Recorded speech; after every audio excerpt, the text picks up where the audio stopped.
瞓覺嘅時候究竟使唔使開夜燈嘅呢？咁就睇下你幾大啦，同埋咩環境啦。即係譬如我去旅行嘅話，我自己驚呢，我都係會開盞廁所燈，有啲光喺度嘅。咁但係咧，對於 BB 嚟講呢，如果你喺佢瞓緊覺嘅時候咧，開緊夜燈嘅話呢，咁就唔該麻煩你要熄咗佢啦。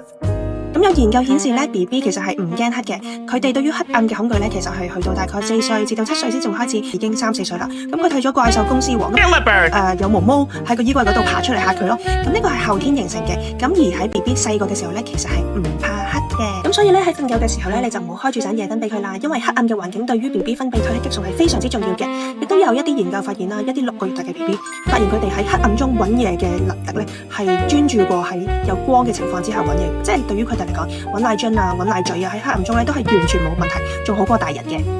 咁假設啦，你真係好需要一盞夜燈喎，即係有時候換片啊、餵奶啊，咁都要有啲光線噶嘛。咁我就建議你要用紅色嘅夜光燈，就唔好用其他顏色嘅夜光燈，因為紅色嘅夜光燈咧，對於 BB 嚟講咧，又或者對於大人嚟講咧，都係唔會抑制褪黑激素嘅分泌嘅。咁有需要嘅時候咧，就可以開一盞紅色嘅夜光燈，咁你就可以做完啲嘢之後咧，就快啲熄翻盞燈，你 BB 繼續瞓覺啦。如果你想更加有系統咁樣學習嬰兒睡眠嘅知識咧，我有唔同月齡嘅嬰兒睡眠課程，由初生 BB 啦，亦都有5至24個月大嘅 BB 睡眠訓練課程。咁如果你想 BB 瞓得好啲啊，爸爸媽媽又瞓得好啲嘅話咧，inbox 我，又或者留言 baby， 我就會將資料傳送俾你。